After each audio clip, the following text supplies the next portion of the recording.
If you're single or in a dead-end relationship, finding real love is probably one of your top 3 New Year's resolutions. Sound familiar? If that's you, stay tuned because I'm about to share 5 essential tips that will put you on the path to finding the love and relationship you deserve in 2018. So don't go anywhere.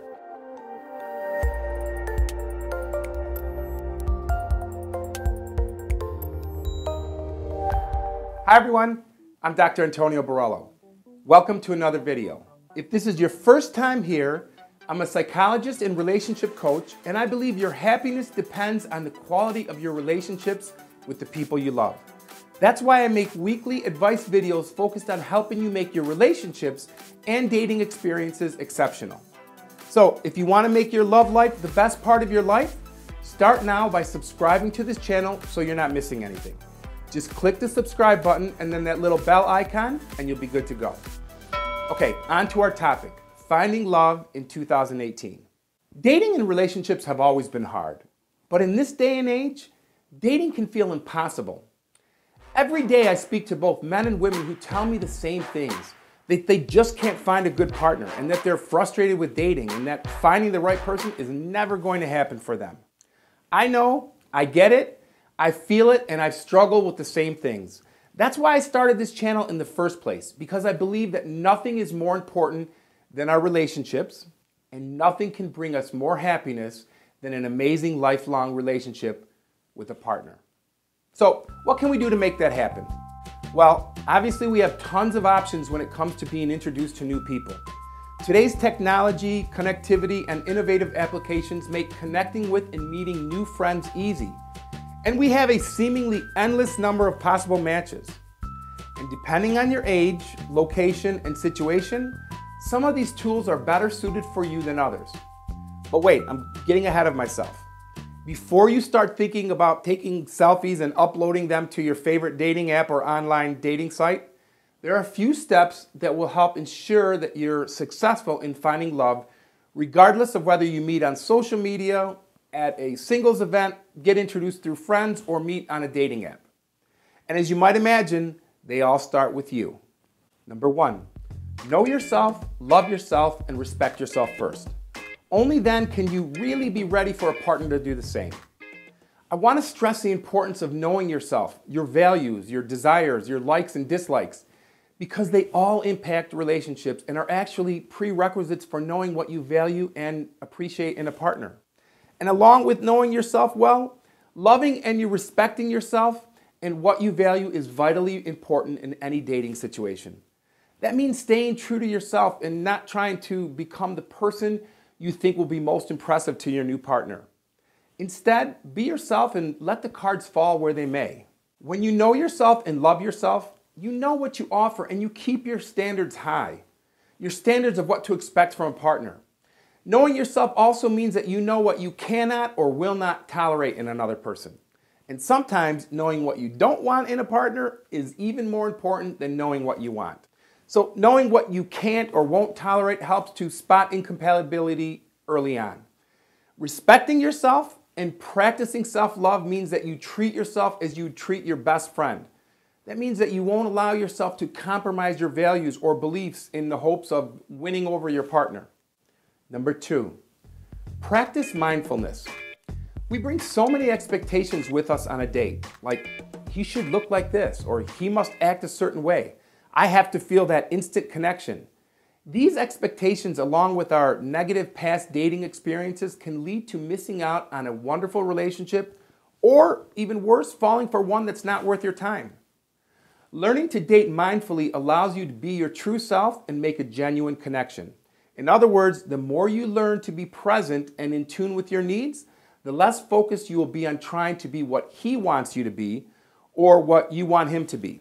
So, bottom line, if you're stuck in your own mind, you're not fully present. And if you're not fully present, you're definitely not the best representation of yourself. When you practice mindfulness on a date, the focus then shifts to how you feel and what you want and need. You stop trying to read his mind and think like, does he really like me? Or what does he mean by that? Instead, you focus on what really counts, how you feel being with him, and if you have a nice time. Every time you wonder what he's thinking, redirect yourself to what you are feeling. Remember, it's all about how you feel when you are with him. And you can't know unless you are present in your own body and observe. Men want and need to connect with women who are in touch with their feelings, and mindfulness connects you with your feelings. Number 3, allow yourself to be vulnerable. Dating is difficult. Dating involves putting ourselves out there, presenting ourselves to another person, hoping that we like them and hoping that they feel the same way. It's different than anything else. I mean, we're not hoping that they appreciate our work or that they find something we made useful. It's not a community effort. We're generally on our own. And dating is not like working on something for a long time and then reaping the rewards of your efforts. No, dating is putting yourself in front of a potential mate and hoping that they like you, for who you are, just you, not what you've done, not what you have, or who you associate with. So first and foremost, dating involves being in a vulnerable space, in the here and now, and it involves the risk of being rejected. And yes, that's a scary place. But it's this fear of vulnerability and rejection that makes dating and getting into relationships difficult. Why? Because many people fear being hurt more than they want love. But that's not new. It's always been that way. Make no mistake about it, though. You're absolutely not going to find love or real emotional connection without being vulnerable and getting into a place of emotional intimacy with a partner. Number 4, leave your past in the past. We bring so many expectations and hopes and fears with us on our dates. Like, he better do this or he better do that. I hope he's cute or tall or funny. Let go of all of that and just observe what he does and doesn't do. And again, do it with curiosity, not judgment. You can notice his pants are wrinkled, but no judgment. It's just wrinkled pants. If he says something that you're not thrilled with, say, that's interesting. Tell me more about that. Get curious. Learn more. You can always judge him later. Being non-judgmental on a date will make it so much more relaxed for both of you. I promise. Number 5, listen to your inner voice and communicate your thoughts without blame. If you're sitting across a table from someone and your subconscious is telling you that you're not compatible with this person, then listen to that inner voice. This is especially hard, though, when you're attracted to someone you sense isn't looking for the same things as you are. But those are the moments when it's most important to be vulnerable and admit what you really want. It's better to figure out now that you aren't a match, regardless of how attracted you are, than after a few dates and more of yourself is invested. So it's important to take a step back and be sure that you're actually choosing your own dating path rather than being swept along, and that you keep checking in with yourself to make sure you're enjoying the process and getting something from it. It's important to stay mindful. And lastly, know that you're probably going to experience some rejection. But rejection doesn't mean that you're not good enough. If for whatever reason you weren't not right for someone else, that decision is up to them. It's easy to get hung up on the whys behind their decision, but dwelling on them doesn't change the fact or the reality of the situation. If you aren't right for someone else, that means that they aren't right for you. Move on and let them go. And do not use the experience as proof that you aren't good enough. Meeting a person that's not right for you, a person that is not a good match for you, is not a reflection on you, period.